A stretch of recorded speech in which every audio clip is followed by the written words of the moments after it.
1000 ஆண்டுகளுக்கு முன் நம்முடன் வாழ்ந்த இளவரசனின் பாதையில் ஒரு பயணம். உடலையும் மனதையும் புடம் போடுகிற யாத்திரை. பந்தளம், பம்பை, சபரிமலை, அச்சன் கோயில், இப்படி ஐயப்பன் சென்ற பாதைதோறும் ஆன்மீக வரலாற்று தேடலில் யாத்ரீகர்.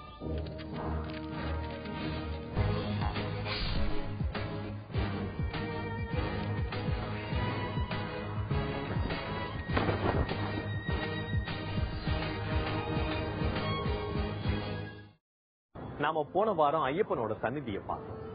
இதோட நம்ம பயணம் முடிவடையல. ஏன்னா நாம ஐயப்பனோட 6 படை வீடுகளை பார்க்க வேண்டியிருக்கு.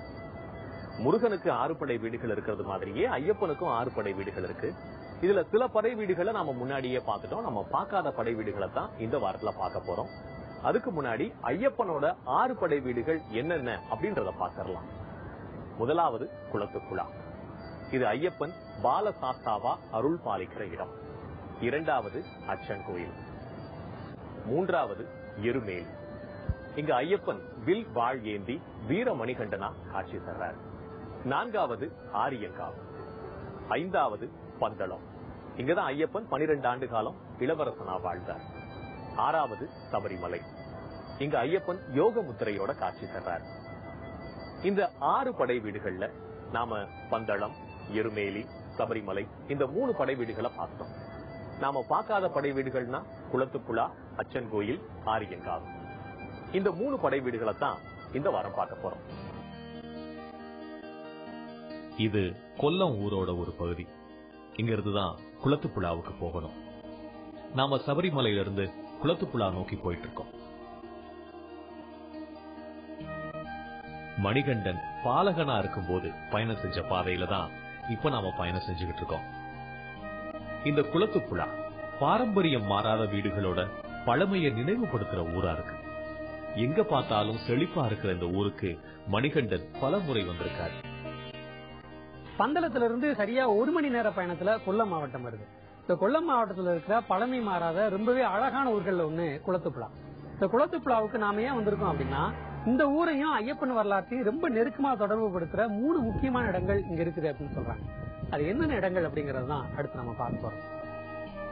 குளத்துப்புழா ஊருக்குள்ள நுழையும் போதே கோயில் நம்மள வரவேற்கு. இந்த ஊருக்கு பேர் வந்ததுக்கு காரணமே இங்க ஓடுற ஆறுனால தான். அந்த ஆறோட பேரு தான் குளத்துப்புழா. இந்த நதிக்கும் மணிகண்டன் வரலாறுக்கும் ஒரு தொடர்பு இருக்கு. இங்க வர்ற பக்தர்கள் எல்லாரும் இங்க இருக்கிற மீன்களுக்கு பொரியும் கடலையும் போறத ஒரு ஐதீகமாவே ஃபாலோ பண்ணிட்டு வர்றாங்க. அது ஏன்னு கேட்டதுக்கு பின்னாடி உங்க சுவாரஸ்யமான கதையும் சொன்னாங்க. அது என்னன்னு இப்ப பார்க்கலாம். மற்ற ஆறுகளை காட்டிலும் இங்க இருக்கிற மீன்களுக்கு ஒரு விசேஷம் உண்டு. மீன் சொல்லுது திருமக்கள்னு பேர் சொல்லும். ஆத்துல கிடக்க மீன் முதல் காலத்துல ஐயப்பன ஒரு 12 வயசுல இருக்கும்போது மத்ஸ்ய கன்னிகை வந்து ஐயப்பனை காதலிக்கும் போது ஐயப்பன் சொல்றது நான் பிரம்மச்சாரி ஆக்கும் சொல்லி அவரை திருப்பி என்ன பார்க்க வருது ஒன்னையும் பாத்துரும். அப்படி மீன் சொல்லி திருமக்கள் சொல்லி ஆத்துல கிடக்குது. அந்த மீனுக்கு வந்து நேர்ச்சை போடணும். எல்லா பக்தரும் வந்து நேர்ச்சை வாங்கி போடும். ஒரு மதமும் இல்லாம எல்லாரும் அது நேர்ச்சை போட்டு இந்த சரீரத்துல வர்ற தொக்கு துறையெல்லாம் அதுல மாறுது. மீனுக்கு நேர்ச்சை போடனா எந்த இது குறவும் வராம எல்லாமே மாறுது. எல்லா பக்தர்களும் அந்த அவரை பார்த்துட்டு தான் உள்ள வரும். இந்த ஆறுல ஒரு காலத்துல மச்சக்கன்னிகள்னு சொல்லப்படுற தேவதை மீன்கள் இருந்ததாம். அந்த மீன்கள்ல ஒண்ணு மணிகண்டனை பார்த்ததும் அவரை கல்யாணம் பண்ணிக்கணும்னு ஆசைப்பட்டதாம். மணிகண்டன் தன்னோட பிரம்மச்சரிய விரதத்தை சொல்லி மச்சக்கண்ணிய திருமணம் செஞ்சுக்க மறுத்துட்டாராம். அதனால மச்சக்கண்ணி ஒரு வரம் கேட்டதாம்.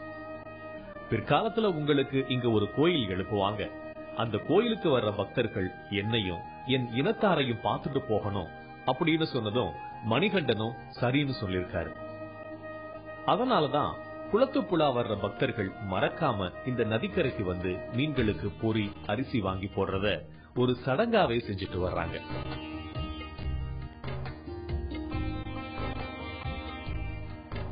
இந்த குளத்துல குளிச்சா தோல் சம்பந்தப்பட்ட நோய் தீர்ந்து போகும்னு ஒரு நம்பிக்கை இருக்கு. அதுக்கு சாட்சி சொல்ற விதமா தான் இந்த ஊர்ல ஒரு கோயில் இருக்கு.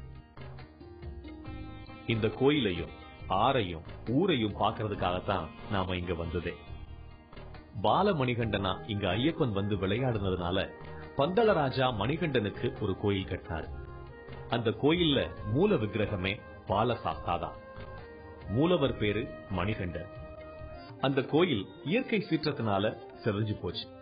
ஆனா மணிகண்டனோட சிலை மட்டும் பல வருஷங்களுக்கு பிறகு கொட்டாரக்கராவை சேர்ந்த அந்தனர் ஒருத்தருக்கு கிடைச்சது. அவர் இந்த கோயில் இருக்கிற இடத்துல அந்த விக்கிரகத்தை வச்சு பூஜை பண்ணிட்டு இருந்தார். இந்த விக்கிரகத்தை பத்தி கேள்விப்பட்ட கொட்டாரக்கரா அரசர் இப்ப நாம பாத்துக்கிட்டு இருக்கிற இந்த கோயிலை கட்டி தந்திருக்காரு. இது ரொம்பவே சக்தி வாய்ந்த கோயிலா மக்களால வழிபடப்படுது.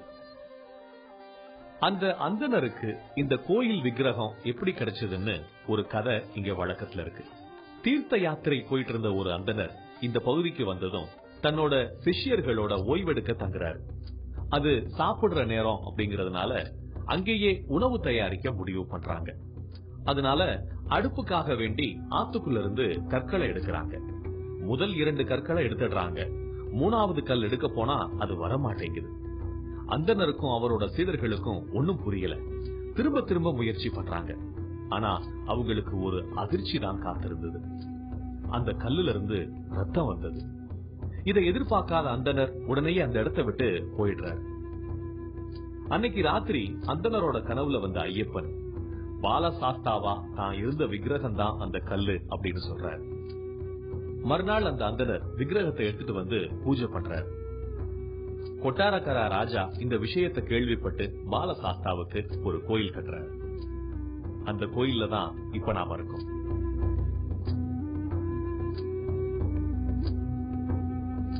இப்ப நாம குளத்துப்புழால இருக்கிற பிரபலமான அந்த ஐயப்பன் கோயில்ல இருக்கிறோம். இது கோட்டக்கர மகாராஜாவால கட்டப்பட்ட கிட்டத்தட்ட 500 வருடங்கள் பழமையான கோயில் அப்படின்னு சொல்லப்படுது. இது ஐயப்பனோட சேர்ந்து சிவன், பெருமாள், விநாயகர், நாகராஜன், பேச்சியம்மன், பிற கடவுள்களும் இந்த கோயில் வளாகத்துக்குள்ளேயே வணங்கப்படுறாங்க. இங்க இருக்கிற ஐயப்பன் தானே சுயம்புவா உருவானதாகவும் பரசுராமரே இந்த ஐயப்பனை இங்க நேரடியா பிரதிஷ்டை பண்ணதாகவும் ஒரு வலுவான நம்பிக்கை இங்க இருக்கு. இந்த சிலைய பரசுராமர் தான் செஞ்சு பந்தள மகாராஜாவுக்கு கொடுத்தாருனோ காலப்போக்குல அந்த சிலை காணாம போய் அப்புறமா அந்தனர் கையில கிடைச்சதாவும் ஒரு வரலாறு சொல்லப்படுது. இந்த கோயில்ல பாலசாஸ்தாவுக்கு தனி சன்னதி இருக்கு. இது தவிர பேச்சியம்மனுக்கும் ஒரு சன்னதி இருக்கு. குழந்தை வர வேண்டி வர்றவங்க பேச்சியம்மனை வழிபடுறாங்க. அதே போல திருமண தடை இருக்கிறவங்களும் இந்த கோயிலுக்கு வந்து வழிபட்டா அந்த தடை நீங்கும்னு சொல்றாங்க. பகவதிக்கு தனி சன்னதி இருக்கு. இந்த கோயிலோட மற்றொரு விசேஷம், இது நாகதோஷத்தை நீக்கக்கூடிய கோயில். நாகராஜாவுக்கு அற்புதமான சிலை ஒண்ணு இங்க இருக்கு. இந்த கோயில்ல நம்மோட ராசி நட்சத்திரம் சொன்னா அதுக்கான நாகதோஷ நிவர்த்தி பாடல்களை பாடுறாங்க. ഭരണി നക്ഷത്രത്തിൽ ജനിച്ചോ ആ ഭരണി എന്ന് സമ്മതിച്ച് പാടിക്കുന്നേൻ നാഗരാജാവുതിന് മുൻപാണ് അവരുടെ യാദോഷങ്ങളെ യാതൊരുതങ്ങളെ തൃഷ്ടിച്ച് കാഴ്ചനെ ഉണ്ടാകനെ സമ്മതിക്കും അവർക്കുമില്ലത്രമേ അവരുടെ സന്ദനത്തിനും ഭൂമിക്കും പ്രഖ്യാതിൽ കണ്ണാർത്തവരക്കും മനമറിയാതെ മണ്ണ് സർപ്പം കൊണ്ടെന്നെല്ലാം ദോഷങ്ങളെയാ സന്തതി ചെയ്തു പോയെങ്കിൽ ദോഷങ്ങളൊഴിയണം, ദുരിതങ്ങളൊഴിയണം, തീരാതെയുള്ള മഹാവ്യാധി ഒഴിയണം, ശത്രുദോഷം തിരയണം, രാഗദോഷം തിരയണം, സർപ്പശാപം തിരയണം എന്നതൊക്കെ പാടിക്കുന്നു. ഭഗവാന്റെ തിരുവെള്ളം ഉണ്ടാകണം, ദേവി തിരുവെള്ളം ഉണ്ടാകണം, ധർമ്മശാസ്താവും കേട്ട് പ്രസാദിക്കണം.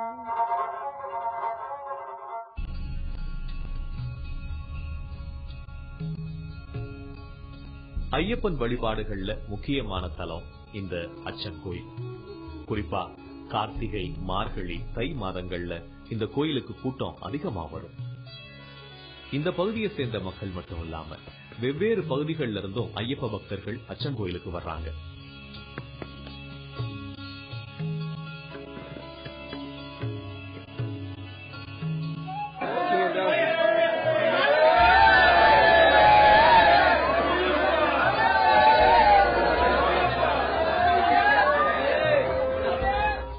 குன்றிருக்கும் இடமெல்லாம் குமரன் சொல்றது மாதிரி வனமிருக்கும் இடமெல்லாம் ஐயப்பன் சொல்லலாம். ஐயப்பனோட அவதாரமே உலகத்துக்கு முக்தி நிலையை உணர்த்துறதாவும் யோக நிலையின் அவசியத்தை சொல்றதாவும் அமைஞ்சிருக்கு.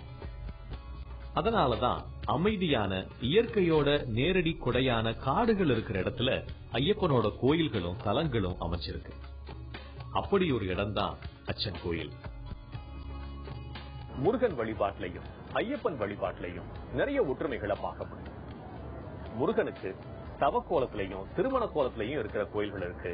ஒரு போர்க்கடவுளா பார்க்கப்படுறார். இதே மாதிரி தான் ஐயப்பனும். இவருக்கும் வெவ்வேறு நிலைகள்ல கோயில்கள் இருக்கு. இவங்க ரெண்டு பேருக்குமே தென்னிந்தியாவில தான் செல்வாக்கு அதிகம். ஐயப்பனும் முருகனும் ஞான தெய்வங்களா வழிபடப்படுறாங்க. ரெண்டு பேருமே ஜோதிமயமானவங்க தான். அதனாலதான் கார்த்திகை மாதம் ஐயப்பனுக்கும் முருகனுக்கும் விசேஷமா கொண்டாடப்பட்டு தீப திருநாள் மாதமா நடைமுறையில இருக்கு. இது மட்டும் இல்லாம இவங்க ரெண்டு பேருமே பலருக்கும் சித்தர் சொரூபமா தான் வழிகாட்டுறாங்க.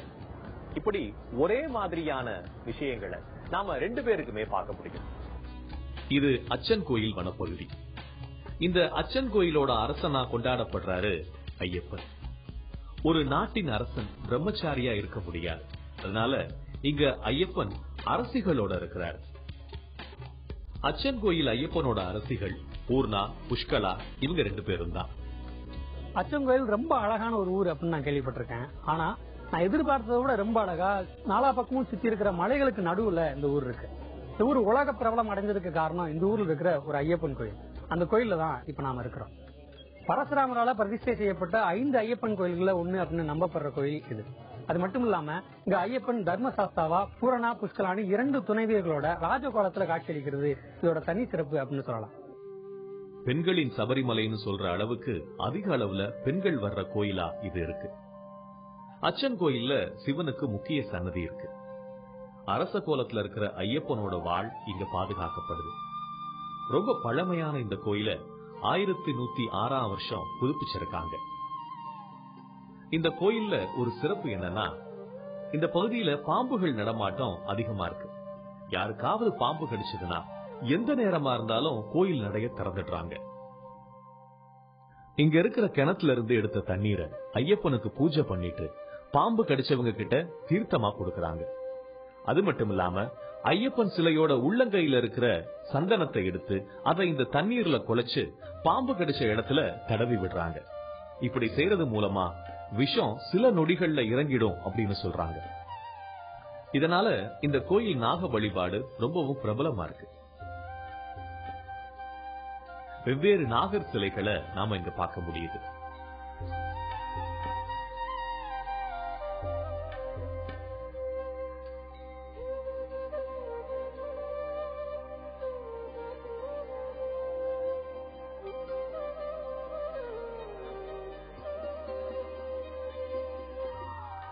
இந்த கோயில்ல உள்ள பல விஷயங்கள் நமக்கு சபரிமலை கோயில நினைவுபடுத்துற விதமா இருக்கு.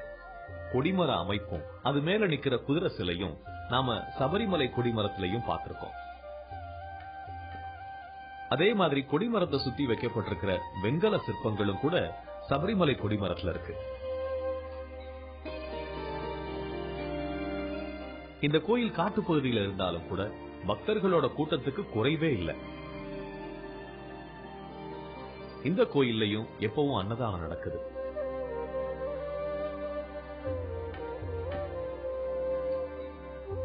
தீவிர பிரம்மச்சாரியான ஐயப்பன் தன்னோட பக்தர்களுக்கும் பிரம்மச்சரியத்தையே வலியுறுத்துறார். விரதம் இருந்து மாலை போடும்போது பக்தர்களுக்கு சொல்லப்படுற முக்கியமான கட்டளையே பெண்களை தவறான கண்ணோட்டத்தோட பார்க்க கூடாது அப்படின்றதும், திருமணமானவங்க விரதம் இருந்து மாலை போட்டு மலைக்கு போயிட்டு வந்து விரதத்தை முடிக்கிற வரைக்கும் பிரம்மச்சரியத்தையே கடைபிடிக்கணும் அப்படின்றதும் தான். ஆனா ஏன் ஐயப்பன் திருமண கோலத்துல காட்சி தர்றாரு அப்படின்னு நினைக்கலாம். ஐயப்பனோட தத்துவம் இல்லறத்தை விடுத்து துறவரம் மேற்கொள்றது கிடையாது. ஆசை, கோபம், காமம் இதெல்லாம் கட்டுக்குள்ள இருக்கணும் அப்படின்றதுதான். புராண கதைகள்லயும் பெரிய பெரிய சாம்ராஜ்ய கதைகள்லயும் மண், பொன், பெண் இந்த 3 விடயங்கள் மேல மனிதன் கொண்ட பேராசையினாலதான் அழிவுகள் ஏற்பட்டிருக்கு. இவ்வளவு ஏன் இன்னைக்கு நீதிமன்றங்கள்ல நடக்கக்கூடிய ஒட்டுமொத்த வழக்குகளுக்கும் மூல காரணம் என்னன்னு பார்த்தா இந்த 3ல ஏதாவது ஒன்னாத்தான் இருக்கும்.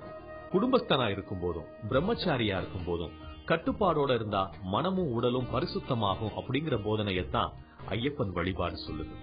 அதை உணர்த்தத்தான் தம்பதி சமேதராவும் ஐயப்பன் காட்சி தர்றாரு.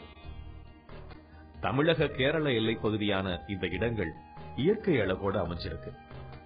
அரசர் காலத்திலையும் ஆங்கிலேயர்களாலும் கட்டப்பட்ட சில கட்டிடங்களை நாம போற வழியில சில இடங்கள்ல பார்க்க முடியுது.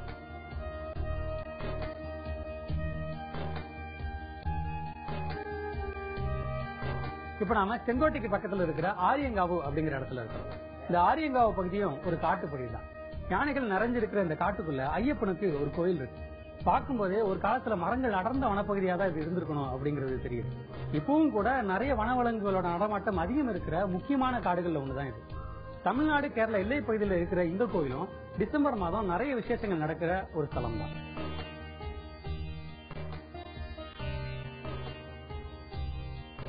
இங்க அரிவாள், கத்தி மாதிரியான இரும்பாலான பொருட்கள் அதிகம் விற்கப்படுது. இது மாதிரியான கடைகளை இந்த பகுதி முழுக்கவே நாம பார்க்கலாம். கோயிலுக்கு பக்கத்திலேயே அழகான குளம் ஒண்ணு இருக்கு. இந்த கோயில்ல பூஜை செய்யற அர்ச்சகர்கள் இந்த குளத்துல குளிச்சுட்டு தான் சாஸ்தாவுக்கு பூஜை பண்ண போறாங்க. இங்க இருக்கிற சாஸ்தாவை திரு ஐயன் அப்படின்னு அழைக்கிறாங்க. திரு ஐயன்காவு தான் ஆரியங்காவுன்னு மாறி இருக்கு. சபரிமலை மாதிரியே இந்த கோயில்லையும் 10 to 50 வயதுக்குட்பட்ட பெண்களுக்கு அனுமதி கிடையாது. இங்க ஐயப்பன் குமார கோலத்துல காட்சி தர்றாரு. குமார கோலம் அப்படின்றது 10 பருவத்தை குறிக்குது. ஒரு பாலகனாவும் பிரம்மச்சாரியாவும் வணங்கப்படுற ஐயப்பன் இங்க குடும்பஸ்தனா இருக்காரு. புஷ்கலைய திருமணம் செஞ்ச இடம் அப்படின்றதுனால ஐயப்பனை எப்பவுமே மாப்பிள்ளை கோலத்துல தான் பார்க்க முடியும். இந்த கோயில்ல இருக்கிற ஐயப்பனுக்கு மதகஜ ராஜா அப்படின்னு இன்னொரு பேரும் இருக்கு. மதகஜ வாகனன் அப்படின்னு அழைக்கப்படுறாரு. மதம் கொண்ட யானையை இங்க ஐயப்பன் அடக்குனதா புராணம் சொல்லுது. அதனாலதான் ஐயப்பனுக்கு இந்த பேர் வந்திருக்கு. ஐயப்பனோட வாகனமும் யானை தான்.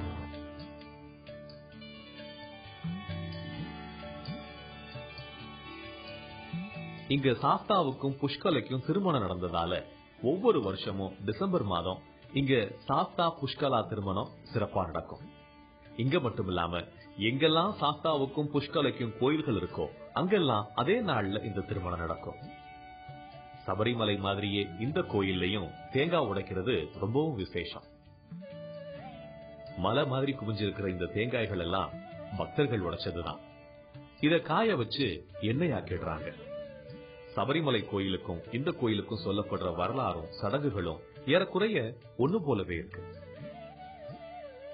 ஒரு வித்தியாசம் என்னன்னா, சபரிமலை கோயில நிர்மாணம் செஞ்சது பந்தள அரசர், ஆரியங்காவு கோயில கட்டினது ஒரு பாண்டிய மன்னர். மதுரைக்கும் இந்த கோயிலுக்கும் நேரடி தொடர்பு ஒண்ணு இருக்கு. ஐயப்பன் திருமணம் செஞ்ச புஷ்கலை மதுரையில வாழ்ற சௌராஷ்டிர குடும்பத்தை சேர்ந்த பொண்ணு. அதனால ஒவ்வொரு வருஷமும் நடக்கிற திருமண விழாவில் சௌராஷ்டிர இன மக்கள் அதிக அளவுல கலந்துக்கிறாங்க. இன்னொரு பக்கம் புஷ்கலை ஒரு மலைவேடனோட பொண்ணாவும் சொல்லப்படுறாங்க. ஐயப்பனோட இன்னொரு மனைவியான பூர்ணாவை காசி நாட்டு மன்னனோட மகள் அப்படின்னு சொல்றாங்க. பரசுராமரால் பிரதிஷ்டைப்பட்ட 5 கோயில்களில் ஒன்று ஆரியங்காவு. 5 சுபவங்களில் 5 பிராயத்தில் 5 சாஸ்தாவு பரசுராம பிரதிஷ்டை பண்ணாரு. பாலியம்ங்கிறது குளத்துப்புல சாஸ்தாவு, கௌமாரம் அப்படிங்கறது ஆரியங்காவ சாஸ்தா, கிரகாசிரமம் அப்படிங்கிற அச்சங்கோயில் சாஸ்தா, வானப்பிரஸ்தம் அப்படிங்கிற சபரிமலை சாஸ்தா, காந்தமலை சாஸ்தா, பொன்னம்பலம் மட்டம். இந்த 5 சாஸ்தாமே 5 சிவனை பார்த்து தியானம் பண்ணிட்டு இருக்காரு. நம்ம கௌமார சாஸ்தா வந்து இங்க பூர்ணா புஷ்கலை இல்ல புஷ்கலா மத்தம் தான் இருக்கு. பகவதி மாமலத்திர பகவதி தான் இங்க புஷ்கலாம வருது. 2 தேவி ஐயனாருங்கிறது தமிழ்நாட்டில் ஐயனாருங்கிறது தான் சாஸ்தாவு. பூர்ணா புஷ்கலா 2 தேவி இருக்கு. ஒரு தேவி வந்து காசியில் உள்ள மகாராஜாவோட பொண்ணு தான் பூரணா. புஷ்கலா பிறகு ஒரு மலைவேடனோட பொண்ணு. இங்க மலைவேடனோட பொண்ணு அங்கே புஷ்கலா தேவி மத்தம் தான் இருக்கு. மண்டல பூஜை நல்லா 41 நாளும் விசேஷம் நல்லா இருக்கும். மார்கழி 1 முதல் 11 நாள் கடுமையான நல்ல திருவிழா நடக்கும். சப்பரத்தில் வாகனங்கள் இருந்திருக்கும். மணிகண்டன் ஆண் குழந்தைக்கு பெயர் போடலாம். அன்னப்பிராசனம் நடத்தலாம். கல்யாணம் நடக்காத ஆளுகளுக்கு இங்க வந்தா கல்யாணம் நடக்கும்.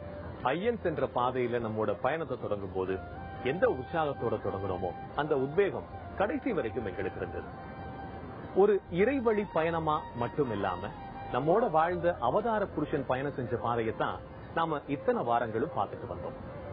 தந்தைக்கு பிள்ளையா, நண்பனுக்கு ஒரு நல்ல நண்பனா, குருவுக்கு ஒரு அருமையான சீடனா, பக்தர்களுக்கு பாதுகாவலனா, ஒரு மருத்துவனா, தற்காப்பு கலைகளை நுணுக்கமா அறிஞ்ச ஒரு சித்தனா, அனைத்து உயிர்கள் மீதும் அன்பு கொண்ட ஒரு அவதாரமா தான் இந்த பயணம் முழுக்கவே ஐயப்பன் நமக்கு தெரிஞ்சார்.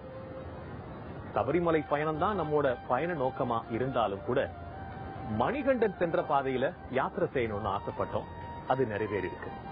குழந்தையா, இளவரசனா, வேட்டைக்காரனா, அரசனா, குமாரனா, பிரம்மச்சாரியா, யோகமூர்த்தியா, இப்படி பலவிதமா ஐயப்பனை நாம தரிசனம் செஞ்சோம்.